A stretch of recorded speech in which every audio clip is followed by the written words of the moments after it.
What's up, guys? Welcome back to the right side. Today I want to break down the undemocratic coup by the Democratic Party that led to the replacement of Joe Biden with Kamala Harris. Before we get into the video, be sure to subscribe and ring the bell to support and help the channel grow. And if you find this video insightful or you liked it, be sure to hit the like button as well. With that said, let's get into it. So what exactly happened here? Well, in short, the Democrats have pulled off a political coup.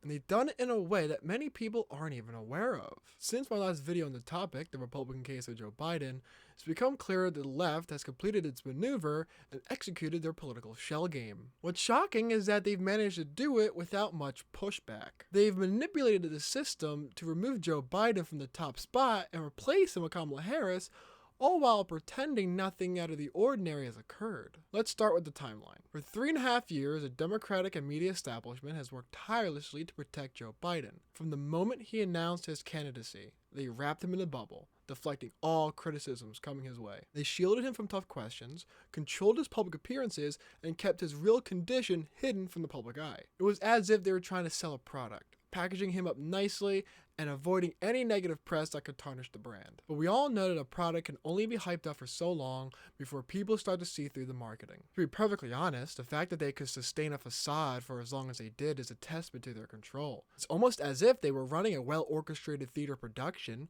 complete with carefully scripted lines and strategically timed appearances, all designed to keep the illusion alive. Every move was calculated, and every word was chosen with precision to maintain the image of a competent leader who was ready to take on the challenges of the presidency. But behind the scenes, the cracks in the facade were growing wider, and it was only a matter of time before the truth started to seep out. Then came the first presidential debate in June, which marked a turning point in this whole saga. For the first time in history, we saw the Democrats push Joe Biden into a debate against Donald Trump much earlier than expected. As someone who has watched a lot of presidential debates, the fact that this was in June 27th, was absolutely unbelievable and a clear breaking of precedent. The earliness of this debate is what kind of told me what was going on. Because this debate was so early, this wasn't just a typical debate. This was a strategic move by the Democratic Party to put Joe Biden on display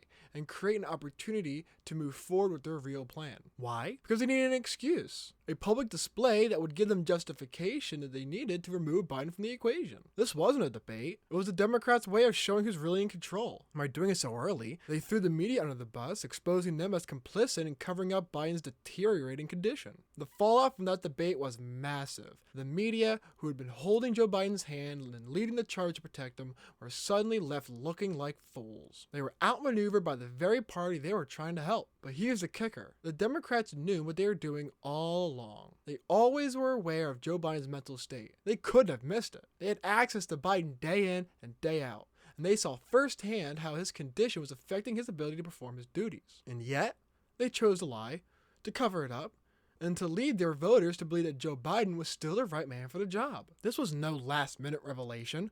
It was a well-kept secret that only came to light when it was no longer useful to keep it hidden. However, the Democrats didn't just lie to the public, but sidestepped the entire primary process. They let their own voters believe that their voices mattered, that their choice of Biden was the nominee was legitimate, but in reality, they'd already decided to replace him. If they didn't know about Biden's condition, they're admitting that they were as clueless as the voters they portrayed. Either way, it's a colossal failure on their part. It's a slap to the face to everyone who cast their vote in good faith. Imagine being one of those voters who believed in Biden, who thought that they were choosing the best candidate for the job, only to find out that the party never intended to let him finish what he started. The timing of the debate tells us everything we need to know. The Democrats needed it to happen when it did so they could build a narrative.